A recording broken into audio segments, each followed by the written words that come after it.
As a nonprofit grassroots lobbying organization, Leaders for a Better Community believes that residents, stakeholders, and hardworking families have the solutions to the most pressing issues of the day. Whether it's improving our system of public education, job creation, or public safety reform, it's your ideas that should be the driving force behind thoughtful public policy. Join our fight for a better quality of life at lbcmke.org, paid for by Leaders for a Better Community. Join Milwaukee Film virtually for the Minority Health Film Festival, presented by the Frederick and the Medical College of Wisconsin Health Network, taking place September 10th through 24th. Watch 50 films plus conversations about the health and well-being of families, communities, and institutions. Festival passes are on sale now at mkefilm.org/MHFF. The Forum, exclusively on Facebook Live, Monday through Friday from 9 a.m. until 10 a.m. Central Standard Time. Call in or text live 414-395-0484. Thought-provoking talk radio covering all topics from local to national and everything in between. It may not be what you expect to hear, but we will definitely give you what you need to know. That's The Forum, exclusively on Facebook Live, Monday through Friday from 9 a.m. until 10 a.m. Central Standard Time. Podcasts available on our website, theforum2.com. Check us out.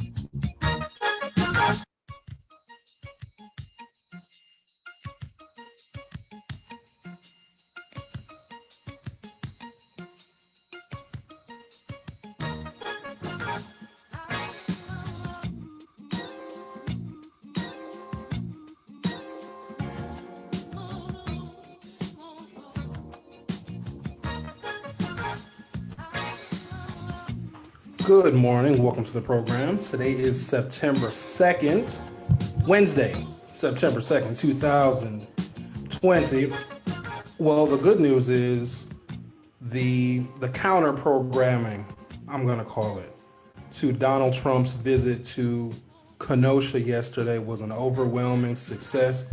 I did see limited news coverage of Trump's visit to Kenosha, and the visuals they showed of just a handful, just a scattering of Trump supporters that were out there was, I found that interesting because I thought that the pro-Trump crowd would be much larger in Kenosha. And I think that, at least I overestimate the number of people that really support him. Good morning, everybody. Karen Ann, good morning. Susie Roundy Schmidt, good morning to you. Vanessa Garrett, good morning. I'm going to say the hellos and the good mornings as they roll in, because with this new format comes the difficulty of reading comments in real time. So I appreciate each and every one of you joining us. But I'm glad that the events remain peaceful. But also there's something else that I want us to consider. Mike Pence is going to be here next week. So the Trump campaign is going to spend an inordinate amount of time in Wisconsin. And so I was talking to somebody a couple of days ago, on the heels of the Trump visit to Kenosha. And I said that, look, Trump is going to be here a bunch because he needs to be. We have to understand, and I think we do, but I want to reiterate it for the ages. Wisconsin is central to Donald Trump's math. Now, I don't know what he knows or what his campaign team or what his campaign consultants know, but they are thoroughly in the belief that Wisconsin is a part of the calculus to Donald Trump getting reelected, because Wisconsin was a part of the original math in the 2016 campaign, that no one even thought Donald Trump was going to be competitive here. Yeah, we did see some tightening of the polls, but we saw tightening of the polls all over the place, but no one really thought that Hillary Clinton not visiting Wisconsin would potentially cost her, and therefore the Democratic ticket, the election, right? So Trump believes that whatever happened in 2016, Wisconsin was a part of it, and he needs to make sure he holds this ground. Now, I guess the saving grace for us is, or the good news for those of us that believe in actual decency and honesty and morals in America, is that the deficit was just under 23,000 votes in 2016. So Trump did not win this state by any commanding set of numbers. But I know for an absolute fact they're going to pour a tremendous amount of resources into this state, including the resource of having the candidates, the president, the vice president, come to Wisconsin to try and sway more voters. And this is why the counter programming of the Jacob Blake event yesterday, while Trump was in town, so the media got another diversion. The diversion was the peaceful event with a barbecue and bouncy houses for the kids and free COVID-19 testing and voter registration going on at the same time as the Trump visit. I think that every subsequent Donald Trump visit to Wisconsin, now this will work in some places, some communities better than others, but there needs to be counter programming. Counter programming is if Trump wants to come and make some fiery political speech, or if he wants to come here for a fundraiser or whatever he's coming here for, we then need to have alternative programming that is on the opposite side of Donald Trump political, his policies and his rhetoric. We're going to register voters. We're going to have barbecue. We're going to have a DJ. We're going to have music, and we're going to have a bunch of peace. And I think that not just people in the state of Wisconsin, not just our voters here, but those people in other parts of the country who live in firmly blue counties, states, and cities want to know what's going to happen in Wisconsin, because we're getting an awful lot of attention, are we not? Because everybody knows how our electoral votes go could potentially be what decides who is the next president and vice president of the United States. And so if we take these Trump visits that are designed to enrage and to inflame, and we register more voters, or we have a larger sense of community, or we can show the world and other people who are a bit uneasy with the politics and where the politics in Wisconsin may go, if we show them some actual productivity with a Trump visit, because there is some productivity that can happen with a Trump visit. When Trump comes, you get a lot of attention, you get a lot of cameras. We need to illustrate that we're on the right side of history when those cameras arrive. It is our way to communicate to other people around the country that there are a number of folks here in this state that are on the ground that are doing the right thing. That's number one. Number two, even though I don't even know why I started numbering things. Number two, I don't know so October 20th is the first day in which you can vote early at a variety of locations around the city. And I do believe the Fiserv Forum and Miller Park will be open for voter registration and for ballot drop-off. So those of you who have received your ballots in the mail, you will be able to drop them off, not just at those two locations, not just at the Fiserv Forum and not just Miller Park. I know there were a few people that contacted me that said they hope those aren't the only locales in which you can drop ballots off. They are not. Your other in-person early absentee locations are still going to be open and available. But those are going to be, these additional venues are going to be able to handle what I'm thinking is going to be a pretty large voter turnout. I don't know why this turnout would be smaller than in previous elections. So keep that in mind. But we don't know what the whole thing is going to look like. We don't know what the difficulties are going to be, because even if we have a small election, it could be an off year, non-presidential year, where there's races for state superintendent of public instruction or county board or school board. There's always going to be some irregularities. Not a lot, usually nothing major, but there's always something. A ballot machine goes down and stops working. It doesn't connect to the internet. There's a shortage of ballots. There's always something. And so we need to account for just the human error that is built into any system that is controlled by people. So there's always going to be some of that. Problem with large scale presidential campaigns where we're now using huge sports venues to also be polling locations, the small irregularities and mistakes and mishaps we normally have are going to be amplified. So if our mishap rate is 1%, so out of every 100 voters, something goes awry. Ballot doesn't work, machine doesn't work, but then if you multiply that times tens of thousands of voters, that mishap rate goes up. So I would like to have a collection of folk, a database, so to speak. There was some outreach. I don't know who it came from, so let me not put too much credit into it. there was a number of sites that I've seen and websites, and people are sharing things on their social medias. Sign up to be a poll worker, volunteer to be a poll worker, and they look to be not local, right? Some national group that's trying to collect data and information on people that could be available to work or volunteer at the polls, right? Sign up for that if you want to. That's entirely up to you. But I would rather we have our own list of people that could be available to work at the polls, to volunteer at the polls. I brought up a scenario yesterday where there are a lot of people, the exact number I don't know, but it's far too many, that are apprehensive about voting because their level of literacy may not be at the level necessary to actually interpret a ballot, including those people that have never voted before. There could be reasons why they've never voted before, because I'll be honest with you, you need to be very literate and need to have serious reading comprehension to be able to understand a ballot. And if you've never voted before, it's not going to make any sense to you when you look at it, especially if we have a ballot that have referendums, referendo. What's the plural of referendum? Referenda? Probably should know this by now. A ballot that has multiple referendum. It's even more complicated. And then parts of the ballot may be bilingual. And those of us that vote on a regular basis, we know what to expect because the basic layout and format of the ballots are always the same, whether it's a presidential contest, whether it's something, local contest.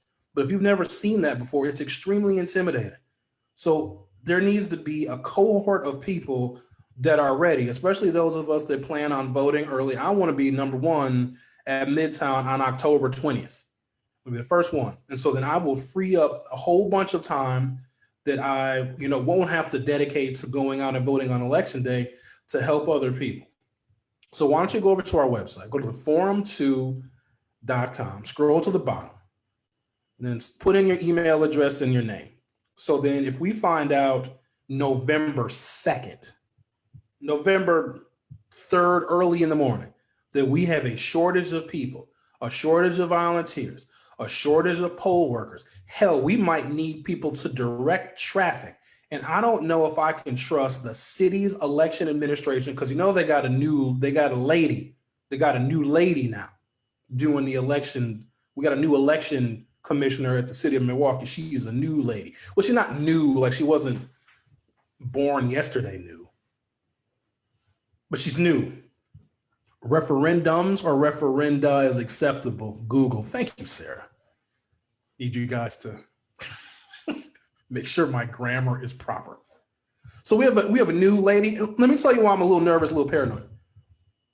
When the last time we had a new lady, not the last time, a couple new ladies ago, 2004 presidential election, George W. Bush running for re-election, Democratic ticket were the Johns, John Kerry and John Edwards. We had a new lady then.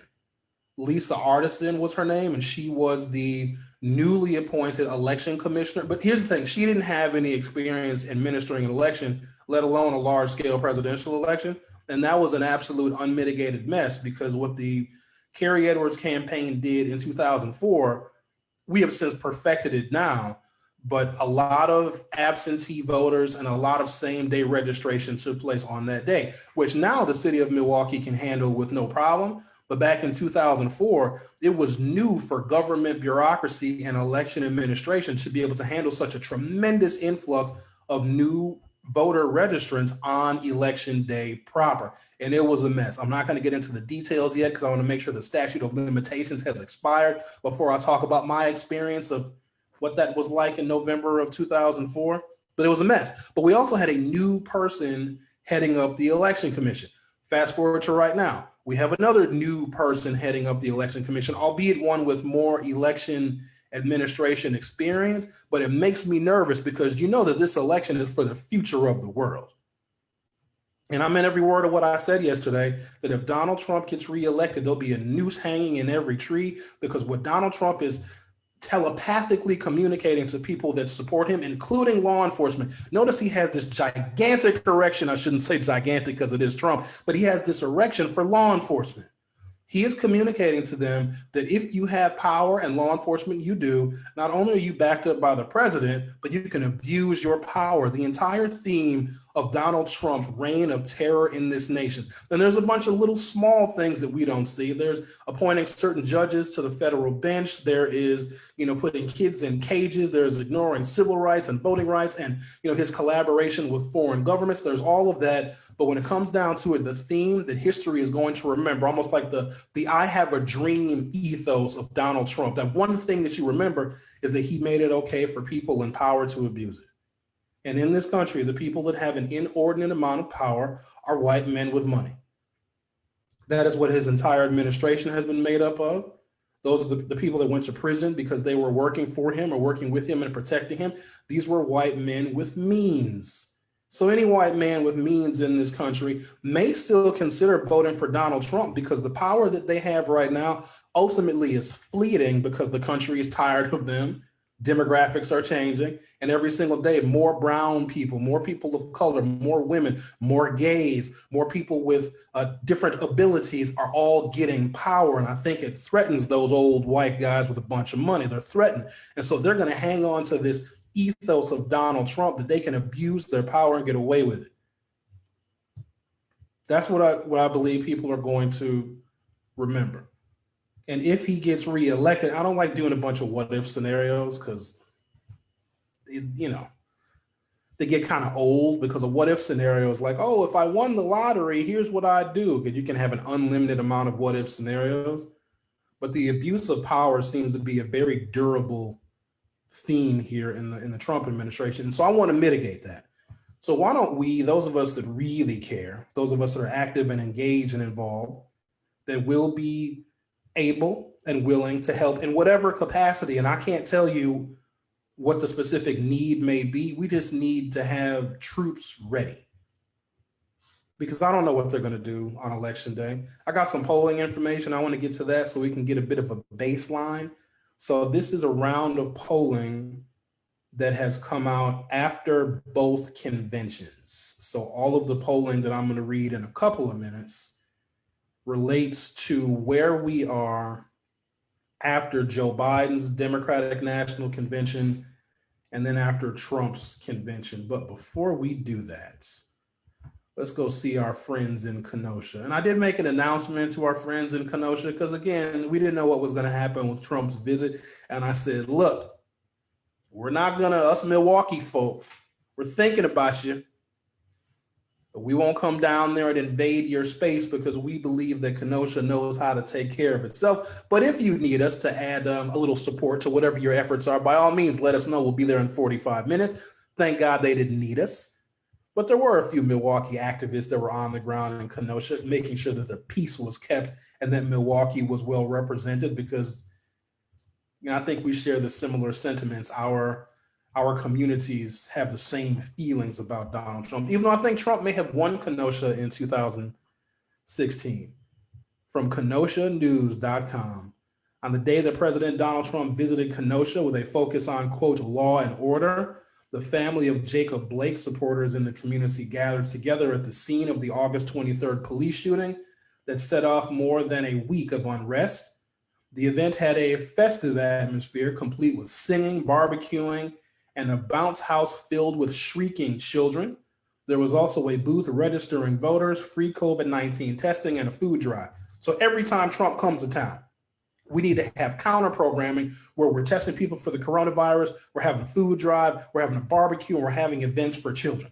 Because the kind of discord that Trump wants to sow, because he's capitalizing off of that. But when I get to the polling, I'm going to show you that he's not really, that message is not resonating. He's trying to scare suburban white ladies, suburban housewives, because still in Donald Trump's mind, white women that live in the suburbs can't work. Like it's illegal for them to work. So he just calls them suburban housewives. But his strategy in trying to scare them is not working. So every time he comes to town, he wants violence. He wants rioting and looting and protesting because that is the fertilizer for Fox News' state-run media. If Donald Trump comes to Milwaukee, and oh my God, he probably will, and we tear up the city, then His counter programming is going to be to show how violent those Democrat-run cities are. We're not going to do that. What if we took the opposite track? What if we stopped giving Donald Trump what he wants? Then he won't know what to do.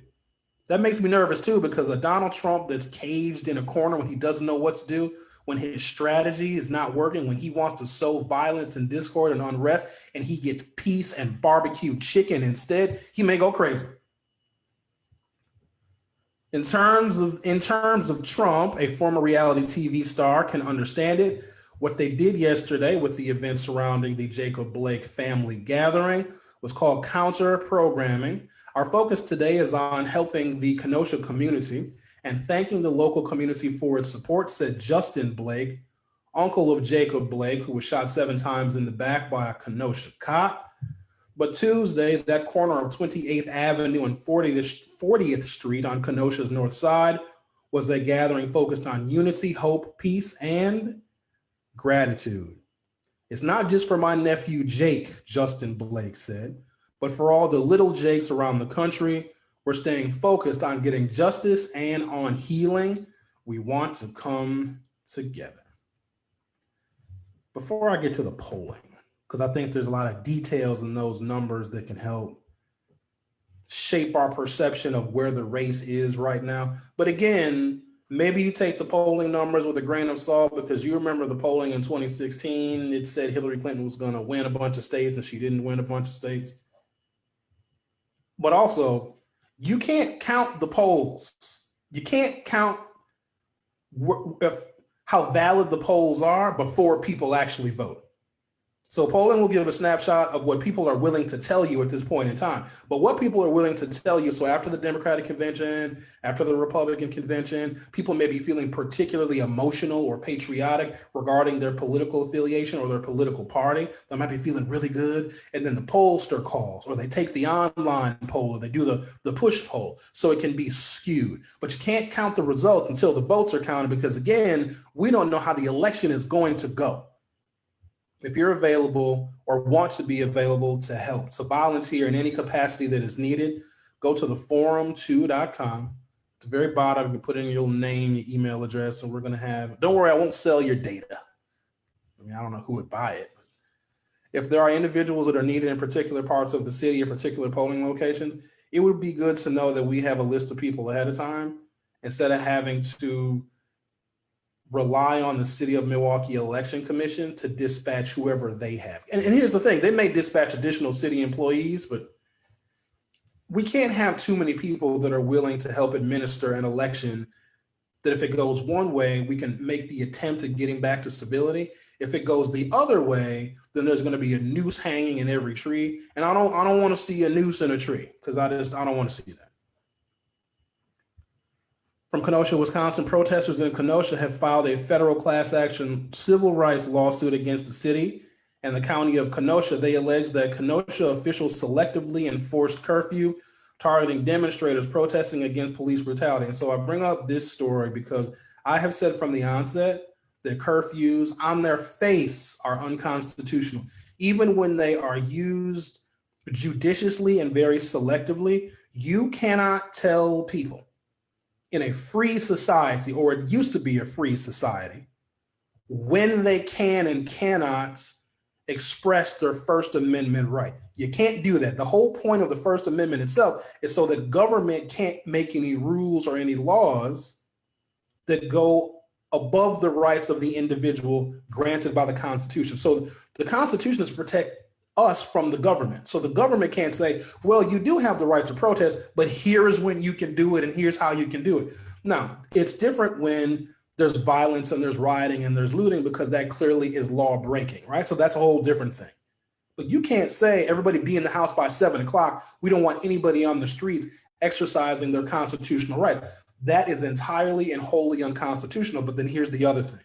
This is how sinister they get. Because remember, law enforcement feels like it's under attack. Not everywhere, but in certain places, law enforcement feels like they are really under the gun, so to speak. And so what they'll do is they'll put the curfew in with some kind of authority granted to them by the executive, the county executive, or a mayor or a governor. So they'll have a curfew, say 7 p.m. to 7 a.m. And then anybody who is out, You understand? Anybody. Somebody going to work, and we have those stories of people going to work or picking their kids up after they get off of work at second shift or going to work third shift that are getting stopped by the police because they are out after curfew. That actually happens. So you put this curfew in place, which on its face is totally unconstitutional. Then you can capture anybody because you can say, well, you're out past curfew, and they're doing that. You could be a peaceful protester knowing that you have the right to be out there because the government can't tell you when to be at home. They can't tell you when to wake up. They can't tell you when to go to bed. They can't tell you when it's acceptable for you to exercise your constitutional right. I'm not a lawyer, and I'd fight this one in court. Hell, I'd take this all the way up to the Supreme Court. I'd rather not, but Diane Blaylock, sure, when people can request a sample ballot of their area voting polls. So if you do early voting, grab a sample ballot so others can know the instructions before they get to the polls on the referendum. Who do I vote for? Yeah, I don't. How do you request a sample ballot? Because I can't tell you off the top of my head. Like, do you go to Walmart? Like, where do you get it? You go to a website? You go to myvote.wi.gov to request your sample ballot. And even if you get a sample ballot and you never voted before, and you don't have a real easy time reading, you're still probably going to need somebody to help interpret it for you. But I'm not saying don't get a sample ballot. I just don't know where you get it from. The sample ballot store, I guess.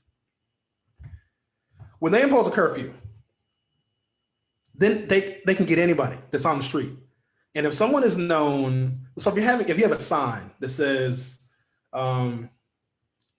ACAB or BLM or something that suggests your political affiliation or F Trump or whatever it is, and you're out there, you're peaceful, right? But you have a sign that can be interpreted as anti-Trump or anti-police, then the police they'll round you up. And what they're using is, well, there's a curfew, but these individuals are out past curfew, so these are the ones we're going to get first. And I know for a fact that is what the Kenosha County sheriffs and local police were doing. Remember when they used to say, or maybe they still say it, don't buy a red car, because if you're speeding, if cops even still use radar, because remember back in the 80s and the 90s, when you'd have radar detectors, they used to go off all the time. They were useless. But don't buy a red car, because when cops are tracking speeders, the cop only gets 1 mile per hour, like one set of digits that says the speed. And then the cop has to go and pursue somebody in this group of cars. And if you have a red car, psychologically, that sticks out more to someone that drives the silver car, the gray car, the black car. So if you're driving a red car and the cop is doing his radar gunning and he gets 72 miles an hour, then the cop gets to selectively enforce that readout on his radar. And they usually pick the red car, or at least that's what they told us. Meaning, to translate that, if you're out after curfew and if you have a sign that says F you cops, you're the one that they're going to go after because you seem to be sticking out more than the other peaceful protesters. And that is what is happening in Kenosha. That is what is happening. They're going after the individuals who are obviously anti-police. The violations of the U.S. Constitution just in that it's immense. So I'm glad that lawsuit is being filed, because if the ACLU didn't get it, then the forum as a class would have filed a lawsuit, right? What do we got? Oh, some polling. How about we go to the USA Today? The political conventions are over. Joe Biden now leads Donald Trump in the race for the White House by 50 to 43%. The new USA Today Suffolk University poll finds that 7-point advantage has narrowed from the 12-point edge held after June. And so I made mention of that after the Democratic convention, that Joe Biden didn't get a necessary bump. And then we had the Republican convention last week, and Trump narrowed the deficit that he had prior to both conventions. And that made me nervous, because that means that the Trump campaign is gaining momentum, and he should not be gaining momentum as the election draws closer. Now, I know it operates differently in different cities and in different states, but some people are going to start getting their ballots really, really soon.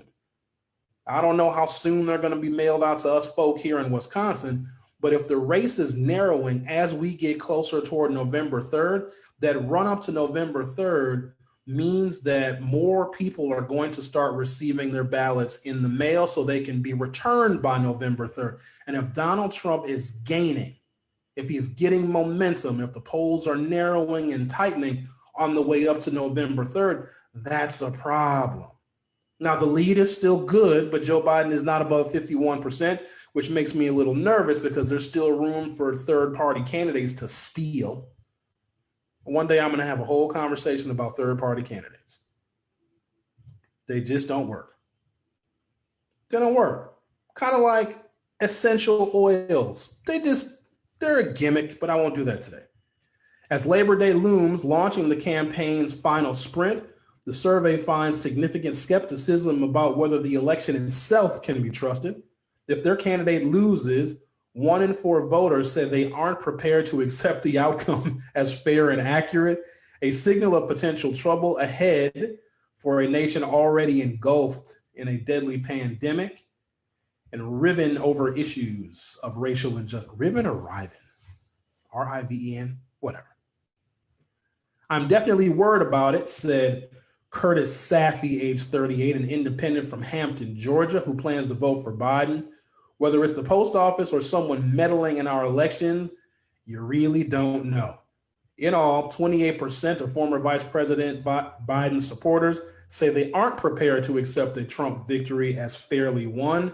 19% of Trump supporters say they aren't prepared to accept a Biden victory as legitimate. So they didn't ask me. And if Trump gets reelected, which I hope he doesn't, ain't no way I'm going to accept it. I'm just being honest with you. Because he's telling us already, just with the issue of the post office, even if they rectify the issue of the post office, what that still shows me is that there was an attempt to get involved and to stop or slow or interfere with the process of people voting. So if Trump wins, because there's a bunch of things they can do that we can't see. There was a Department of Homeland Security just withheld some information that they knew that Russia was going to interfere in the election by putting out a smear campaign against Joe Biden, and they got caught holding that information. In fact, the story's right here. The Department of Homeland Security in July withheld an intelligence bulletin warning of a Russian plot to spread misinformation regarding Joe Biden's mental health, according to a report from ABC News on Wednesday. And so while Russia is doing what Russia's going to do, the Trump administration, so the whole of the federal government, is going to let Russia do whatever Russia needs to do because Russia helped Donald Trump get elected in the first place. It's why we had a whole Mueller investigation. It's why we had, 36 people get arrested and go to jail and get federal sentences because there was foreign influence in our election. And now if they're doing it, they're going to get a pass from the Trump administration. So to ask me that question, do I think a Donald Trump victory on November 3rd is legitimate? No. And Trump is telling you, oh, it's not going to work. And mail-in voting is cheating. He votes by mail. I'm surprised the number is only 28% of Joe Biden supporters believe that if Trump wins, it's going to be legitimate. Karen Ann, Washington Post, had an article yesterday about how Republicans are least committed to democratic principles, terrifying but not surprising. Yeah, the Republic Party, because they're not the Republican Party, they're the Republic Party. You know how they call us the Democrat Party? That's actually a slur. Well, they're now the Republic Party because they want a Soviet socialist style dictator republic. They're not Republicans, they're the Republic Party. They have, and I can't speak for all republics, but a lot of those Republic voters, they believe that what Donald Trump represents is the way America should look, the way it should proceed. That if you don't bow down to a police officer, even if the stop and the search is unjust, listen to whatever the cop says. If you don't, you deserve to get shot. They have forgotten the sense of patriotism. They've forgotten entirely what the First Amendment is all about, that you do have the right, whether there's a curfew or not, to go out and peacefully protest when your government is screwing up, because that's the stuff that created this republic in the first place. They've lost their way. And you know what it is? It's white men and white women without a college degree. Those are Trump's most ardent and hardened supporters. White men and white women without a college degree. And I could say a whole bunch of really terrible things about that cohort of people, but I won't. I won't, because white men and white women in this country, first of all, their life expectancy is going down. They've got a high rate of poverty as well. Just without a college degree, your chances of being in poverty is already going to go up. There's suicides. We had a 300% increase in suicides from July to August in just in Milwaukee County. The drug overdoses that we've all since forgotten about. And so could I say a bunch of terrible things about that group of people? I won't do that, because I'm better than them, because what that group of people would say about me, a black man in America, I'm not going to stoop to their level. I've got a level of sympathy for them. Because if you're white without higher education, if you've never traveled, you've never seen the world, you've never broadened your horizons outside of your small, suburban, sheltered enclave, you're easy to manipulate, because you have been force-fed an image of America that's a fairy tale. And I feel sorry for them, because Donald Trump is an extension of a fairy tale of an America that doesn't even exist, where the Constitution only applies to them and the law only applies to them, and the police are their personal military force to keep these people out of our neighborhoods and to keep these kids out of our schools. That America does not exist, but yet they're still clinging on to it, because they don't know how to find their way in a newer America, a bigger America, a smarter America that believes in science, for God's sakes. It's painful, but I'm not going to make fun of those people. I know there's no winning them over, and there's nothing Joe Biden can say or nothing Joe Biden can do to get those white folk without and it's not all of them, right? There's some white folk without a college degree, but when I speak from personal experience, it just makes more sense to me, because, and I've made this commentary a bunch of times, the white folks, well, they were kids, we're all middle-aged now, that I grew up with. I mean, that I've known since kindergarten, that didn't go to college, and some of them stayed in Brown Deer. Like, they just moved into their parents' houses. Their parents retired up north somewhere. And then the kids I went to school with never had a mortgage, because they just never left their parents' home. Their parents worked for 30 years, 40 years, retired. Parents moved away and left their kids their houses. But that's also a significant way of how wealth gets transferred from people that otherwise aren't even making a lot of money, right? So if you're just a working class person, and you never really could afford a down payment to buy a house, a lot of those kids grew up and just got their parents' houses already paid off. And so they're already starting with 1 foot forward. Just that in and of itself provides an economic advantage for poor white people, working class white people. And a lot of the kids that I grew up with, and I thought we were all the same, right? Because we all did things together. We all went to the mall together. We all hung out together. I wasn't bombarded with racial issues. And when I was, and this is what skewed my idea on race, most of the people that defended me when I would enter a situation where race was an issue was my other white friends. I've seen my white friends, kick another white person's ass because they said something about me. Or if somebody was having a birthday party in middle school and if Sherwin wasn't invited, then nobody would go.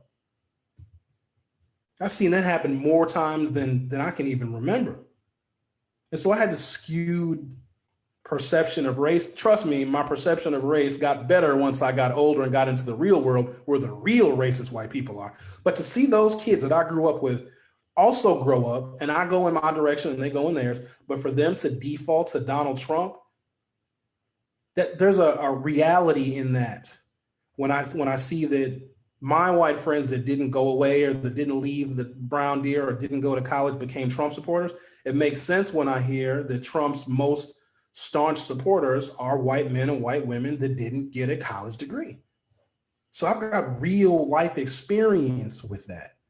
And it's heartbreaking. And so now what has happened is, because there's some kids that I grew up with that have become really progressive, like Bernie bros and Bernie sisses. And I don't really know how you grew up with the same group of people in a community that was, I'm going to call it economically homogeneous. Brown Deer was. I mean, there was a part of Brown Deer where the houses were of less value than the part of more value. But for the most part, those were middle-class families that moved out there in the 70s and the 80s and raised their Generation X kids. I think our difference is Because with Generation X, we're the first generation that grew up with both of our parents having to work. Now, there was a couple of moms or maybe even dads that stayed home where only one parent worked. For the most part, because of the economic shifts of the 1980s after factory closures in the 70s, both parents had to work. So we are of a generation of latchkey kids, and we essentially raised ourselves. We were all very, very close. Like everybody I went to school with. That's why I'm still friends with so many people that I went to kindergarten with to this day, because we all grew up together because our parents were at work. And we would just, I don't know, terrorize the neighborhood because there was no parents around, right? But to see people go in such diverging paths, and then to see some of the kids that I went to high school with, and some of them I'm just reconnecting with now via this platform. I'm very thankful for this platform because there's people I haven't talked to in 30 years. Hey, Sherwin, I like what you're doing. I'm like, word? Did we go to high school together? But to see people, Justin Ferments. Hey, Justin. I'm a white man without a college degree. Feel free to lay into us. Nah, Justin, I won't do that. I just wish that there was a level of empathy for people that are different than you. That's all. And I could say white people give us so much material. Granted, there's a lot you can say about black people too. But the whites just keep on giving us so much. But I won't do that. I would rather have a better understanding of how a cohort of Americans can be so manipulated that they can be convinced to vote against their best interests and against the best interests of their own children. Like that's the part that worries me, because if it can happen now with all this information that we have and all this access that we have, because what do they always say? What do they say, Justin? Do your research. I know if somebody says that, they're a lost cause. Well, I do my research. Shut up. Where are we going with this? I swear I had other stuff. What do we got? From CNN, the fatal flaw of President Donald Trump's botched pandemic response has been a yearning for a quick return to normality that is dangerous and unattainable while the coronavirus still lies in wait. That's what we're going to talk about. So look, guys, you got Labor Day coming up, where we celebrate those that fought for our labor rights. Very important and necessary step in the civil rights movement, because when African Americans made their migration, several migrations our folks made from the South to the North to escape Jim Crow and the segregation and the outright violence that is racism, even racism that's not the end of a cop's rifle, the butt of their rifle or their boot or their billy club. Just racism and the acceptance of it is violence, and people don't see that. They think that you have to be a racist person that does something violent, like you kill a black person or you hurt a black person. So yeah, there's that. But just the fact that it exists and people ignore it, that in and of itself is violence. But if it's benign and if it's covert, if it's I'm an employer and I get a bunch of resumes and I see some ethnic sounding names and I throw those resumes in the garbage because they very likely might be black, that in and of itself is violence, because you are denying someone an opportunity for employment so they can lift themselves up by their proverbial bootstraps. That in and of itself is violent. And so when people who feel that violence, it could be bad customer service at a restaurant. It could be blame for something that goes missing when you're out at an event or at a party. It could be the police officer just stopping you and asking you for your ID and checking for warrants just because. It's all of these little things that our white friends and our white allies don't know that we have to go through, and we got to be prepared for it every single day. And sometimes you wake up in the morning and you just have it's a shitty day. You're mad at somebody, somebody's mad at you, but then you have to deal with what the violence of covert racism is going to do to you when you're already having a bad day. And that's something that a lot of folks can't relate to, but I think women to some extent can relate to that because they got to deal with shitty men all the time. I know a bunch of shitty men. They're very shitty people. So you have to deal with that all the time. And so when someone decides they want to destroy some property, they are expressing these itty bitty, tiny, every single day, every minute, every moment, every hour, bits of violence that is covert racism, and then it just erupts. And people say, why do you have to burn down your own neighborhood? Because for years, people have kept those instincts buried inside, because every time you are denied something, freedom, justice, opportunity, a job, admitted into a university or a college, whenever your race has denied you something, it chips away at you a little bit more. And then eventually an entire city may feel that rage, an entire county, an entire state may feel that rage. And sometimes the pipe bursts. Do I want people to burn stuff down? I don't. Do I want people to realize that when they say you're pretty for a black girl, or sure when you speak so well, or sure when you're not like the other blacks, you know, you're different. And for a lot of our white friends, they think that shit's a compliment. Oh, sure when you're not like those other blacks, because they have a stereotypical view and understanding of black people and black culture that is the worst possible, like the lowest common denominator type stuff. And so when they see me or they meet me, like, oh, sure, when I feel comfortable around you, you're different. And I used to just not say anything. But remember, that's racial aggression. That's violence toward me. If I'm different, if you want to separate me because you don't see me like you see other black people, then that's a problem for me and those other black people, because you have a diminished understanding of who and what they are and how these things come to pass. And I used to just not say anything, but now when they say, and people still say it, oh, Sherwin, you're different.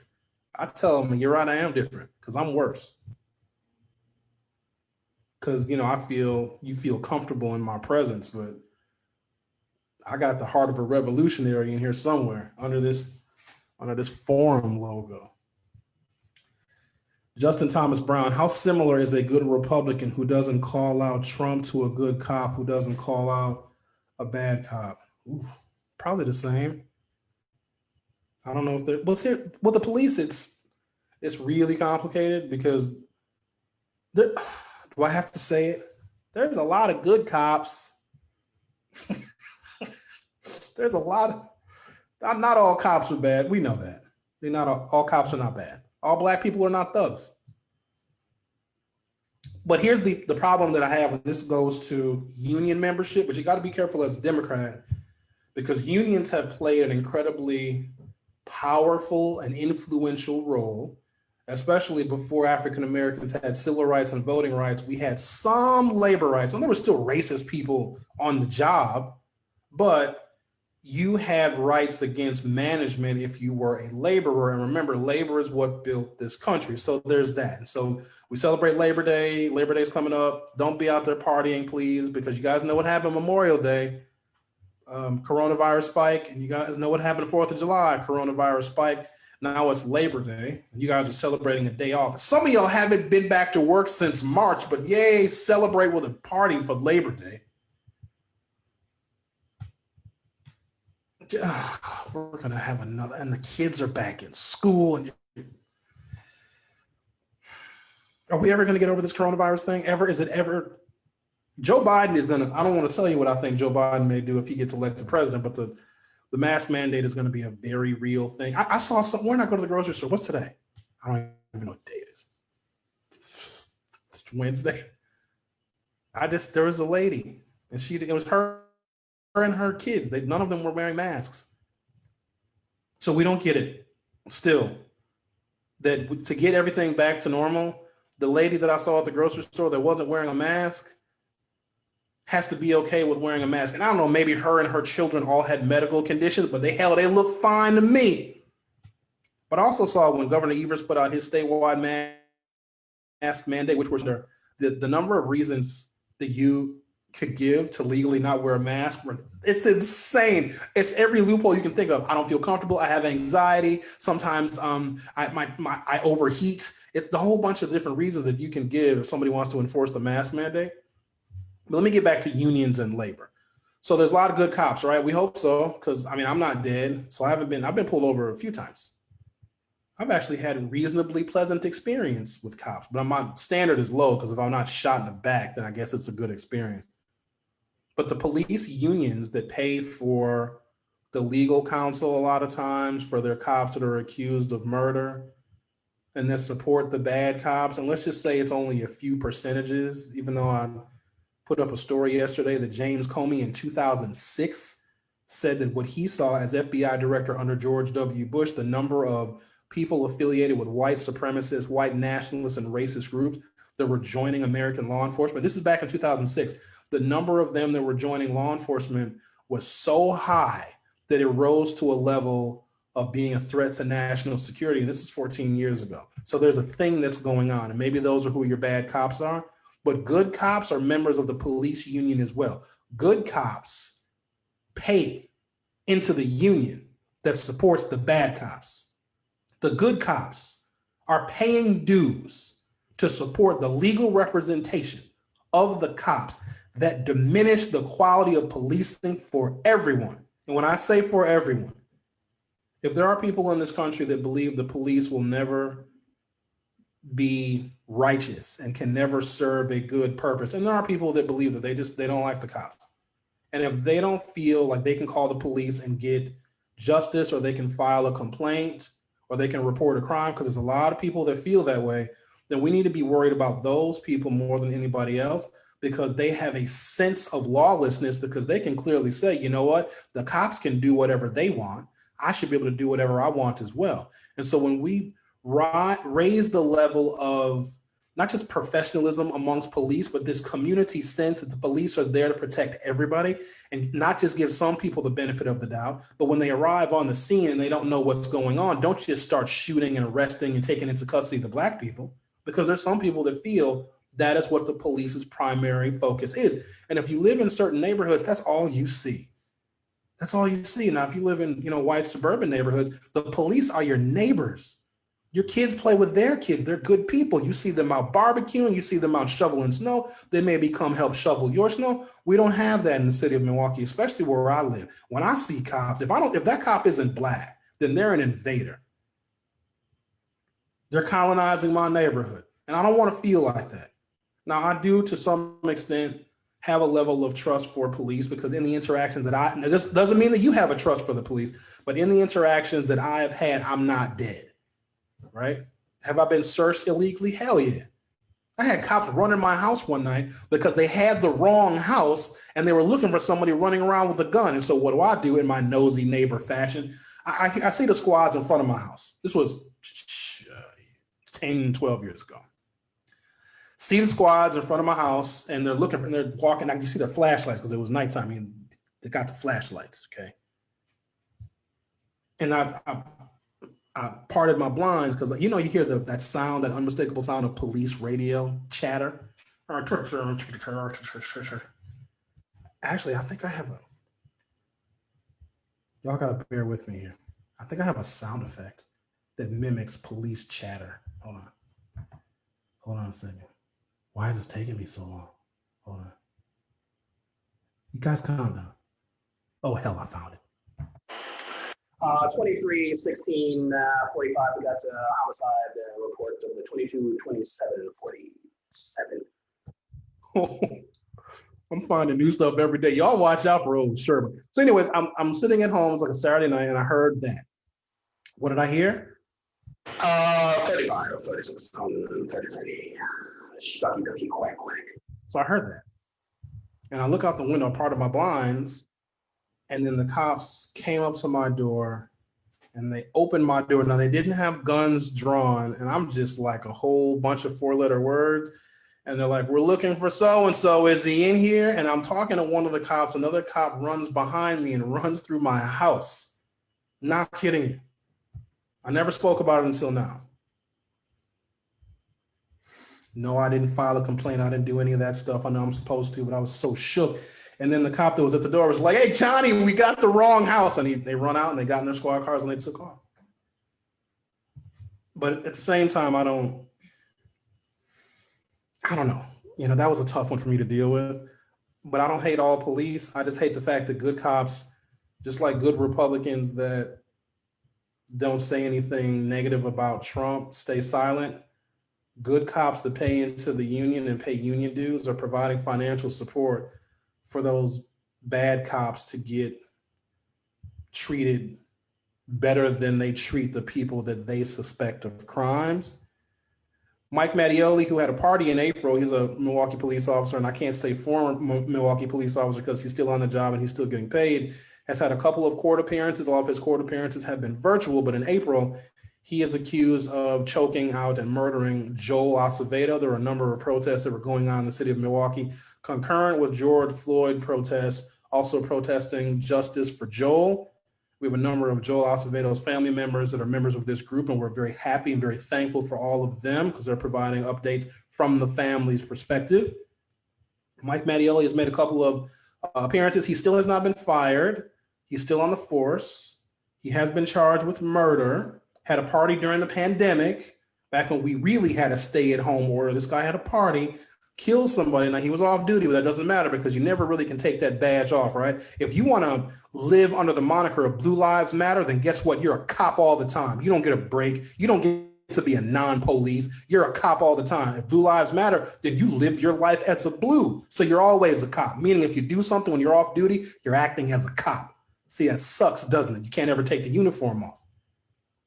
So they say Mike Mattioli won't have a trial for the murder of Joel Acevedo for 2 years because the courts are so backed up because of the coronavirus. 2 years. So to answer your question, Justin Thomas Brown, I know it took me 15 minutes and I went all the way around the block to get next door. A good Republican who doesn't call out Trump is the same as a good cop that doesn't pay a bad or that doesn't call out a bad cop. But also good cops, which we would agree there's more of because we're not all dead. Their union dues, the money from the good cops is supporting the legal representation for the bad ones. Guys, I really wish I could see the comments. I think that's about it. We do the polls. Maybe we didn't. Let me see what else we got here. I'm about to shut it down in a second. I also got to play another commercial.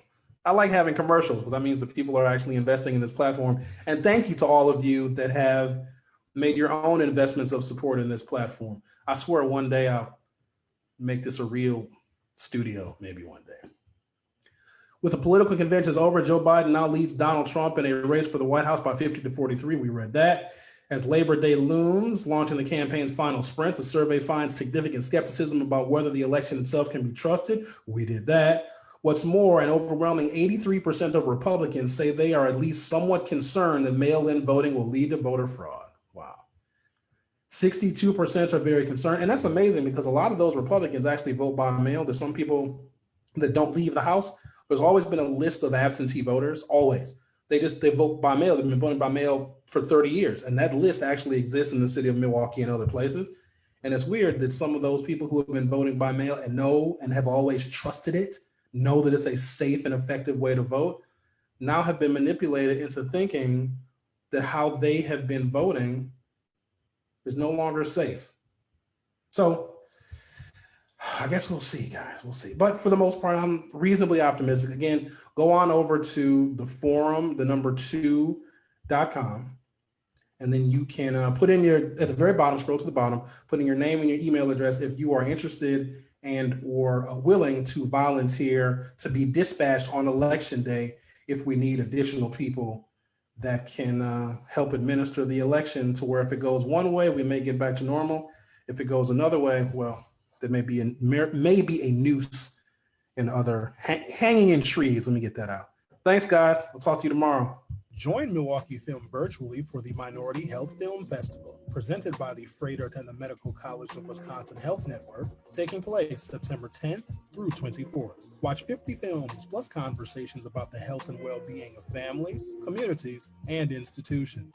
Festival passes are on sale now at mkefilm.org/MHFF.